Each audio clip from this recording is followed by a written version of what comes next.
You're a Scorpio, correct? Yes. I think that might be the most important thing we cover. Yeah, it is. I'm very proud of that. I'm a Scorpio as well. Okay. So it's very, very important to me. What do you think encompasses a Scorpio as a whole? I think it's intensity. I think it's focus. I think we're natural leaders. I'm biased in that way. There's a little bit of charisma in there, some charm, a lot of good energy, and then also some what's the right word? The stinger. There's a little bit of that. If someone burns you, you don't forget that either. So you you get your revenge as best you can. This is Off the Record with Dannie Rogers, a new Detroit Lions podcast airing on Lions social media platforms, along with wherever you listen to podcasts. I'm your host, Dannie Rogers, and I'll be introducing you to some guests with pretty amazing stories, to network reporters and writers, chefs, and some of the Detroit Lions' very own on how they've gotten to where they are, the good and the not so good. Tune in to Off the Record, airing every Tuesday. Today, I'm featuring NFL Network reporter and NFL.com senior writer Jeff Chadiha. The Ypsilanti native and former Wyoming defensive back transferred back home and would graduate from the University of Michigan. Jeff talks the start of his journalism career as a reporter for the Ann Arbor News, where the stories he encountered will give you chills, and his journey from the San Francisco Examiner to Sports Illustrated will sound like fate. Jeff stopped by the studio this past training camp while he was reporting on his hometown NFL team. Here is his story. I mean, growing up in Ypsilanti, down the street from the big house, and then you also had the Lions 30 minutes down the road. Michigan fan, Lions fan, what was it? Both. Yeah? Both, yeah. I mean, I think anybody who grows up in this town, what I love about Michigan, I love coming back here, is that I think fans are very authentic and very loyal. Mm-hmm. And so I was thinking about this on the car ride over here. Like, anybody who's a Lions fan, like, their favorite season has to be 91. Mm-hmm. Thumbs up, Mike Utley, Wayne Fonts, Eric Kramer, and Barry Sanders. And that was the season of hope. That was what it was all about. And it's funny because I run into a lot of people in my line of work who have played football a long time, and I always see some guys who played with the Cowboys back then, and they beat the Cowboys in the playoffs that year. And the feeling back then was that the Cowboys and the Lions were going to be the teams of the 90s. Yeah. And so when I see Michael Irvin or Deion Sanders, I always say that, and they go, yeah, one team was that. But to me, it's I've always loved watching them play. I've always loved watching Michigan play. I actually root for Michigan State, too. My twin brother went to school there. Okay. But it's not as heartily as I do those other places. But yeah, I'm a Lions fan in heart. Lions, Tigers, Red Wings, Pistons, always.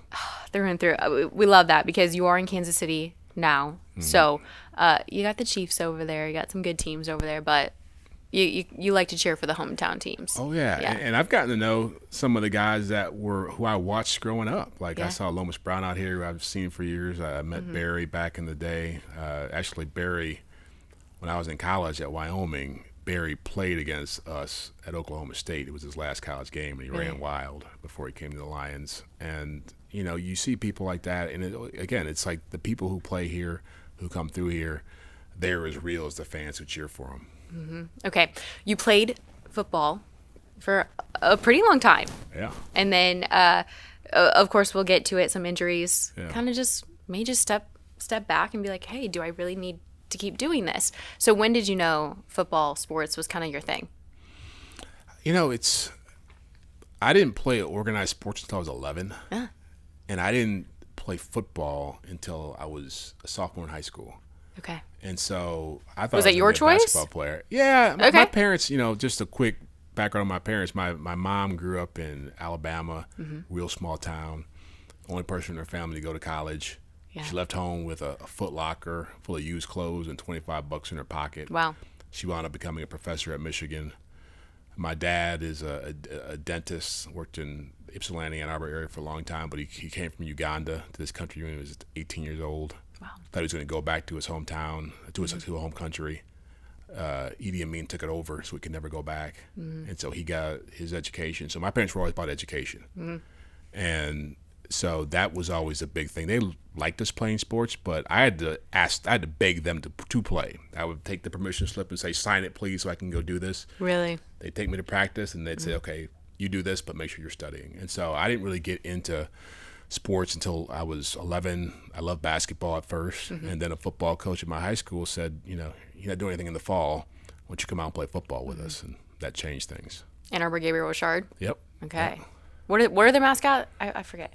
Same as Notre Dame. Fighting Irish. Okay. Fighting Irish. That sounds about right. So the Fighting Irish at Ann Arbor Gabriel Richard, that landed you, playing for them, landed you at the University of Wyoming. Yep.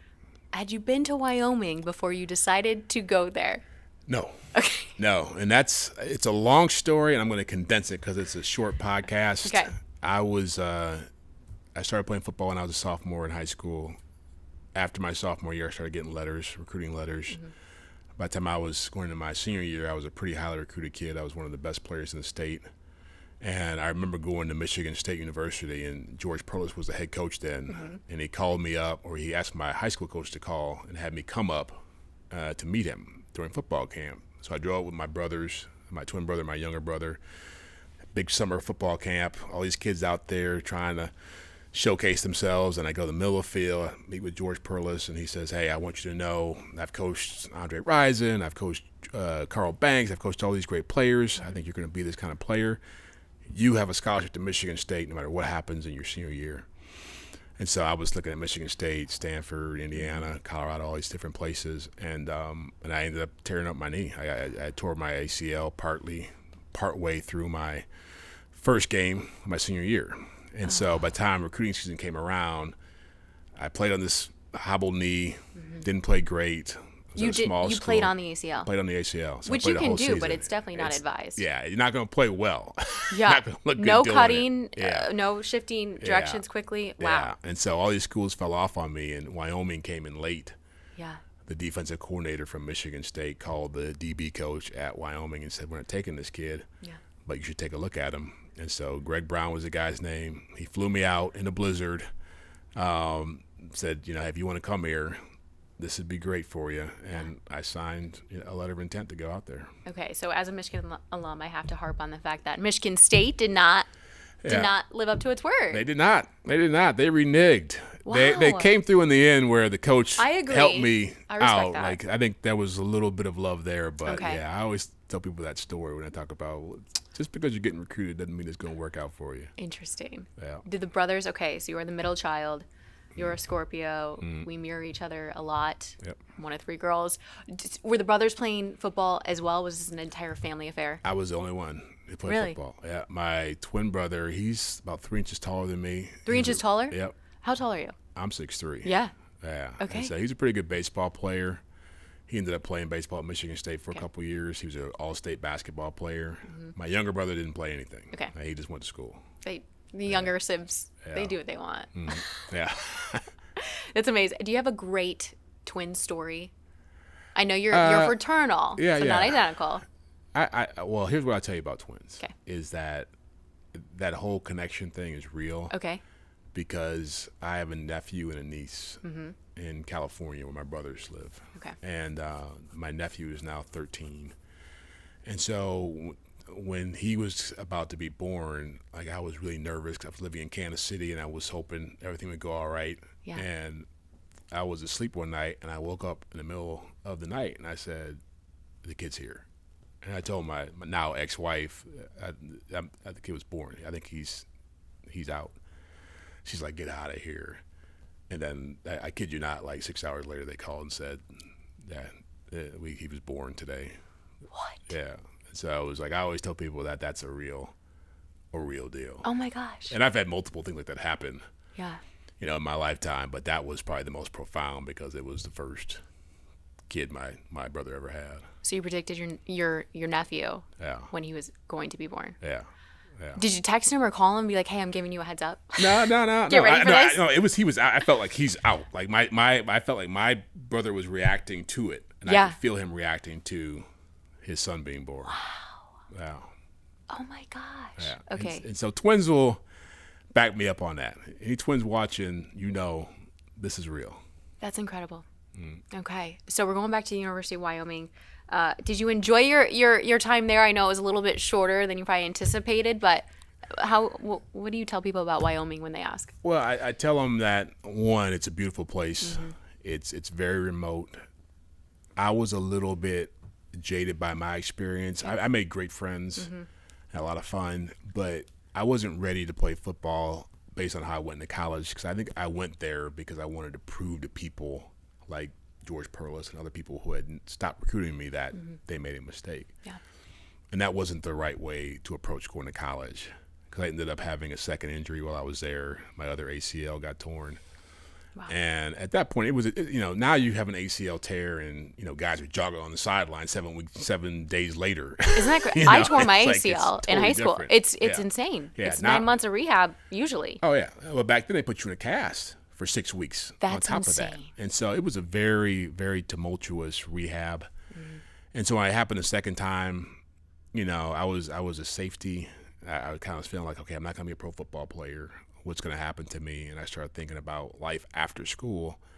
But, one of the craziest things that I've experienced was when I left Wyoming, I was really down on myself and really upset about how things had played out. And I felt like I was a failure. And then about 3 years ago, I was at the Super Bowl in Houston. And a friend of mine who I played with called me up and who lived down there and said, hey, I want to get together with you and a couple guys who you play with. We want to see you, blah, blah, blah. And I said, okay, let's go meet. I go to this bar in Houston, this random bar, and about 20 guys were there and a couple other guys who played basketball. And they were all like, man, we were sorry you left. We've watched your career play out and we're so proud of you. Like, you were studying all the time. We were partying and having fun. It's just like you were doing it the right way. And I was like, really? And I was proud of them because some of those guys were academic issues and getting in trouble with the law. So it just made me feel like when you are part of something at that level, it's not just about playing and all the highlights. It's about, the connections you make with people. Yeah. Okay, so the connections then went on to the University of Michigan. Yeah. Was transferring to Michigan your first choice, kind of going back home? Well, it was really more kind of like, this is what I know the best. There was a comfort zone there. And what I didn't realize when I came back was that, one, my parents were getting divorced. So I thought I was coming back to stability there. That wasn't there. And I didn't realize how much not playing sports was going to affect me. And it was hard. It was hard to not be a guy who was obviously playing sports, somebody who was known, somebody who, my whole identity was wrapped up in it. Yeah. And so I had to go through a process of trying to figure out, okay, what do I do well now? What can I be if it's not going to be an athlete? And it took me like a couple of years of really going through some depression and some difficulties and trying to figure that out. Do you ever talk to athletes or kind of get a sense from them that they're going through those same things that you went through? Just the adjustment after your life doesn't revolve around a sport. All the time. I see it with pro football players. Yep. I see it with college players. And I spend a lot of time talking to athletes throughout the course of the year. I teach now, so I do it then as well. And I can feel it. One thing it's always helped me in this job is understanding that, yeah, these guys are big and strong and tough and all that, but they're also very vulnerable. And they're also very scared about losing the opportunity.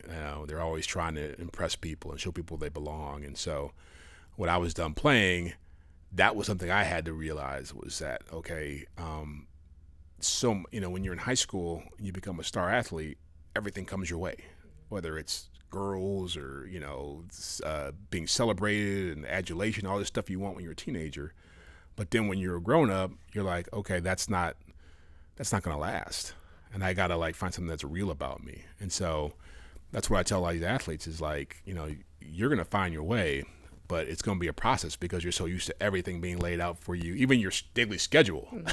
And so you got to get used to doing a lot of things on your own. What helped you find your way once you got to Michigan? And now the new chapter of non-football was starting. Yeah. Well, there was a professor at Michigan, and I tried a lot of different majors and a lot of different avenues. What was your least favorite one? Business. I think it was a economics class, and it was so bad. I think I left after 6 weeks.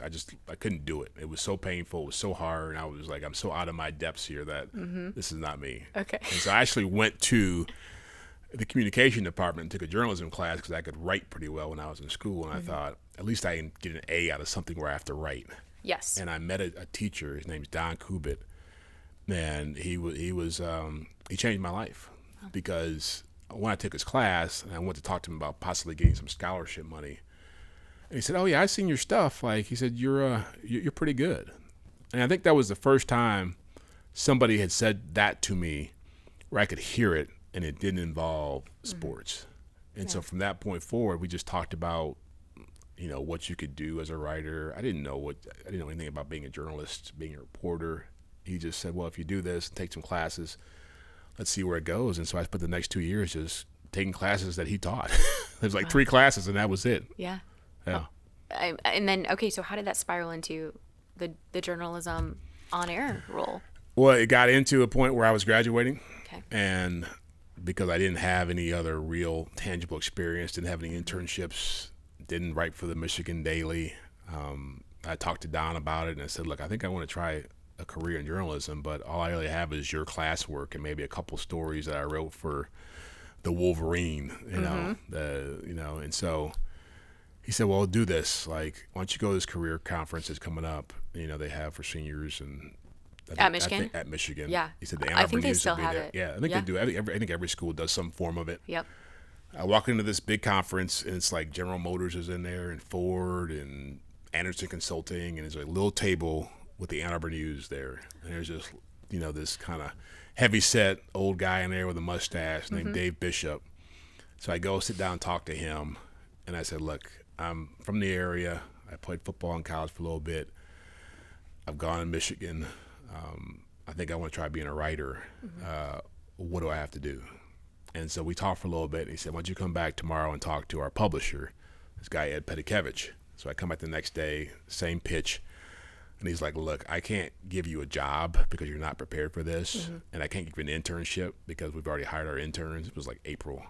He said, "But what I will do, I'll let you cover high school sports on a part-time basis, and we'll see where that goes."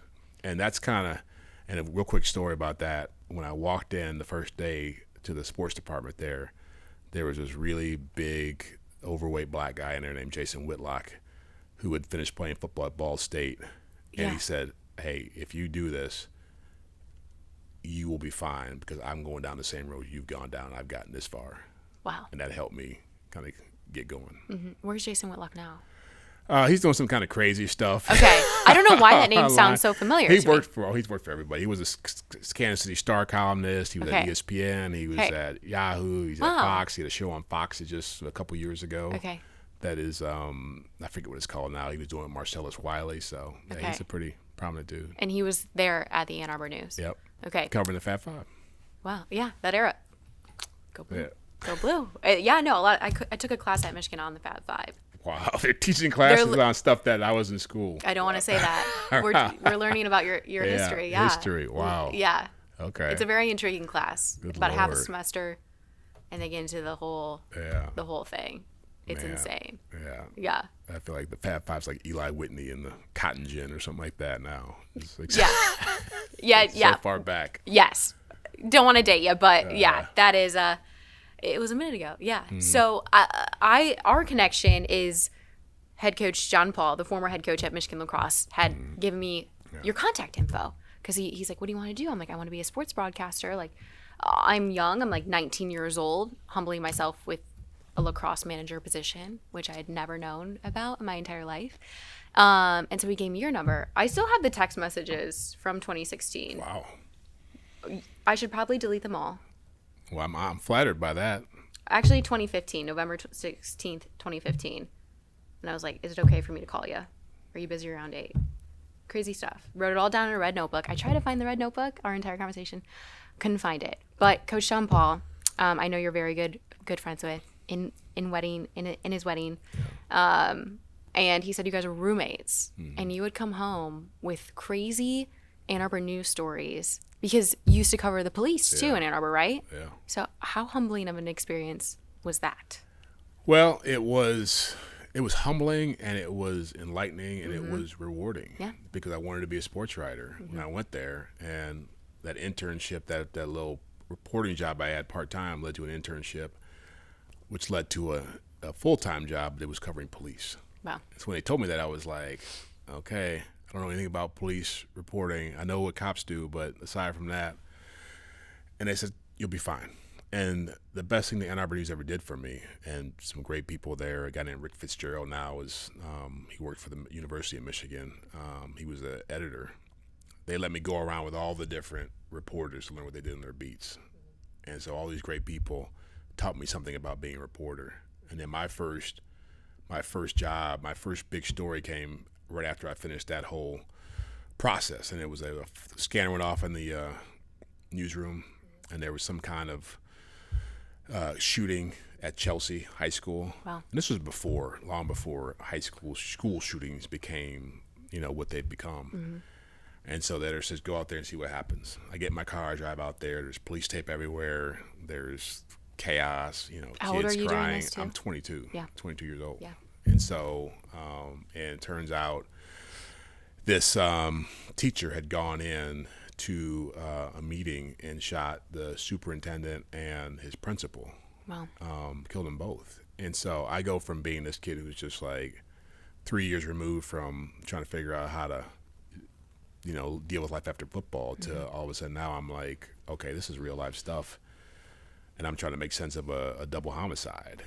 And so that was my first case. Wow. A month later, scanner goes off again. I have to go out to, I think, Pittsfield Township. Mm-hmm. There was a 7, 8-year-old girl had died. And so I had to go find out what happened. So again, go out there, got a knock on the door.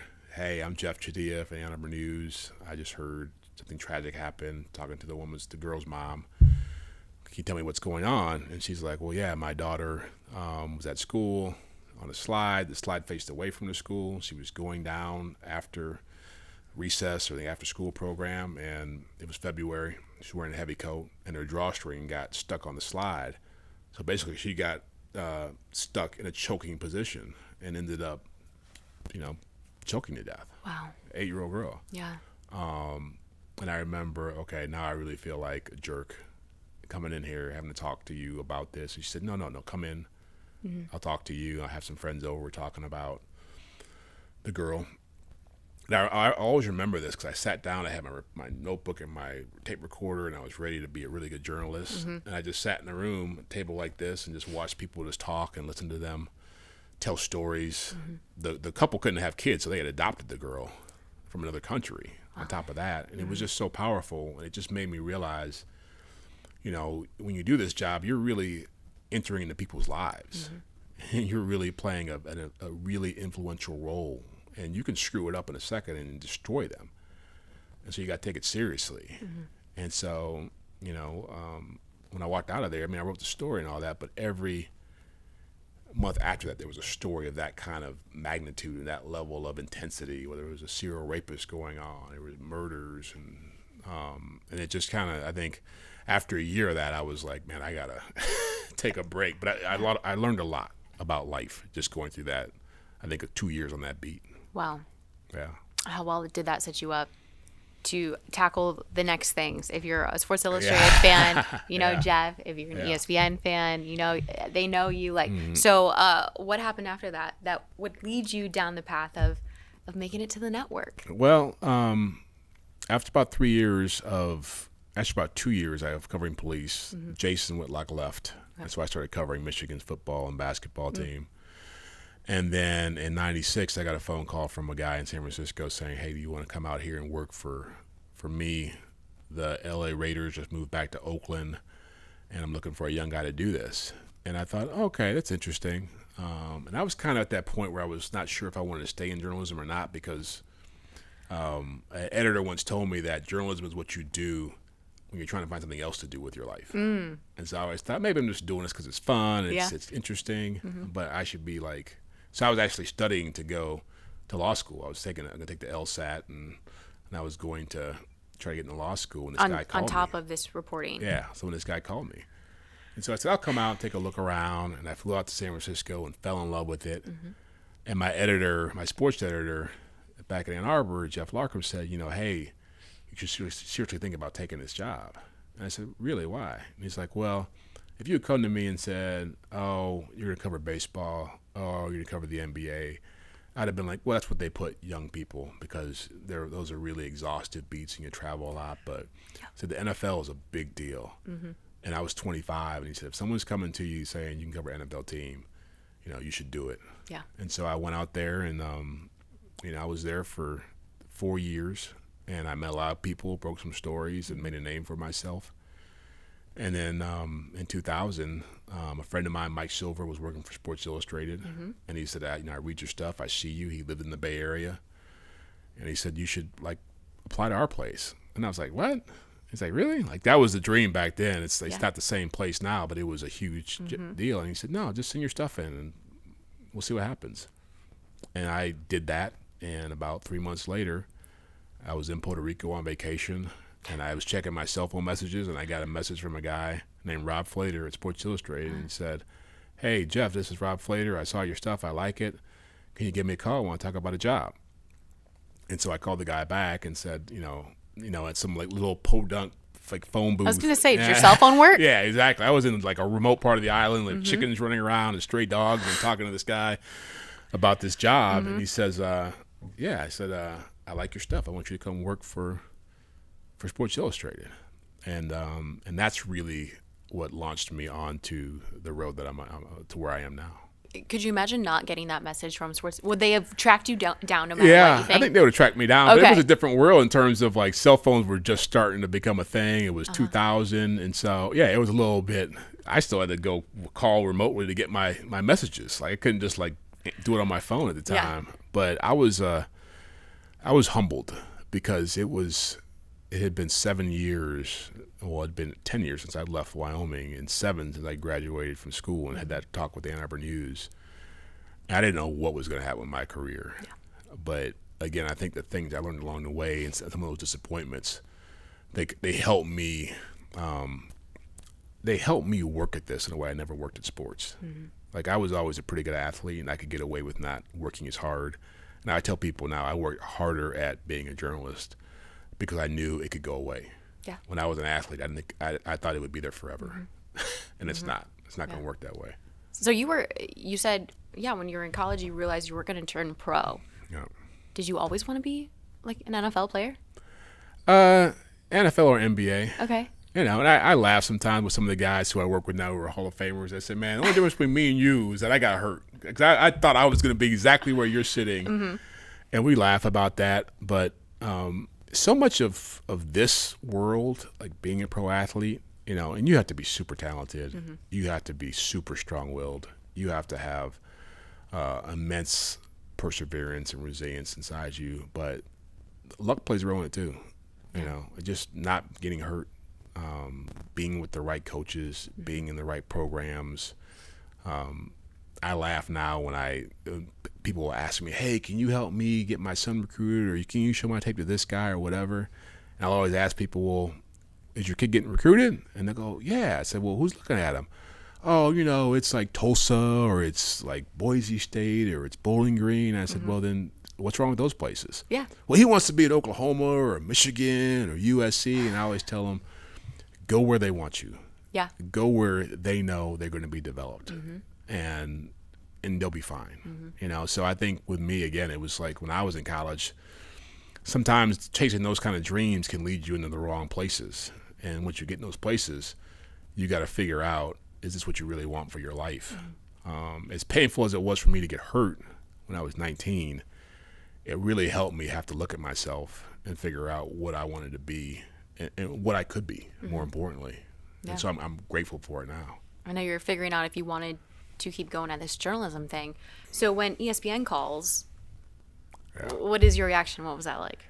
It was, it wasn't so much a call because I was living in New York City at the time. And the show that's called First Take now, it used to be called Cold Pizza. And so I would do stuff with them. They actually called me up and said they were going to do a news and notes segment. Okay. And so you had to come in and you had to do 3 or 4 NFL notes with somebody else. So I'd give a note, other guy would give a note, and then we'd do that for 2 minutes. And so I'd do that in the studio, and then Jim Rome had a TV show on ESPN, and so I could go out there and be a part of that. I got to guest host it a few times. And so the world was changing, and this was around 2005, 2006. And so I started talking to ESPN about, what kind of roles could I have over there. And then coincidentally, at the same time, Sports Illustrated was starting to become more concerned about the digital world, Yes. and ESPN.com was getting bigger, and they were trying to figure out what should we do with our website. And I just felt like print was starting to really fade away, and the digital world and TV world was where things were at. And so I ended up talking to the producer of Cold Pizza about auditioning, and he said, "Why don't you come on up and we'll do that?" And they ended up hiring me, and it was exciting. But my initial job was I was on First Take debating with Skip Bayless. Yeah. I was part of a rotation. It was myself and Jamel Hill, and I think Stephen A. Smith was still around the first time he was there, and some other people, and they weren't getting the numbers they wanted to get with that part of the program. And so they began to find more bombastic personalities to come in and be a part of the show to really get into it with Skip. And I always, Skip gets a lot of criticism. And I remember talking to him one time because I was doing some stuff with E62, and they weren't crazy about me doing that show because it kind of conflicted with what they wanted to put out as far as branding. Okay.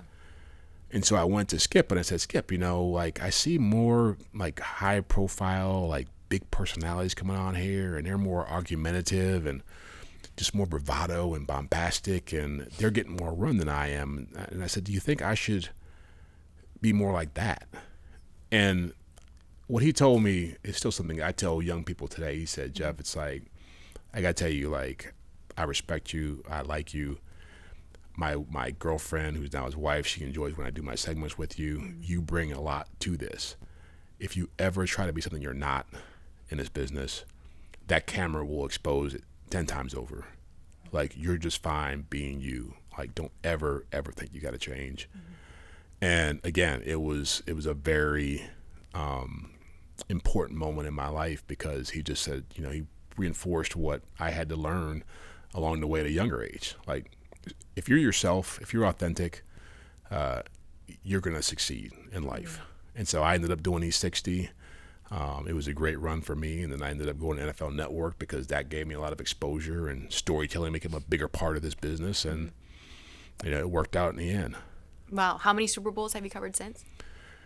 Oh, since I started covering NFL? Oh, it's like 23, 24 now. Yeah, it's crazy. It's crazy. Wow. And for me, the best part is that I've been able to take my brothers, my twin brother, some good friends have been able to go with me. My girlfriend now, she's been to a bunch. And so it's you get to a certain point where you're like, it's just work. Yeah. But for them to experience it and to be able to go to cool cities and go to fun parties and all that stuff, my contract I just re-signed a new contract with NFL Network, and I tell my girlfriend, it's like, if I had left this place, you would have been so angry with Super Bowl rolled around because it wouldn't be the cool cars, the SUV picking you up and taking you over to NFL honors anymore. I'd have to hear about that for the rest of my life. Yeah. I guess we never ask enough men, I feel like, how they balance the work family life. So your 9-year-old son, who you're looking at, the basketball videos are coming. He's extremely tall. Maybe he'll get to the height of your twin brother, 6'6" one day. How do you balance your job, everything it demands, and then having a 9-year-old son at home too?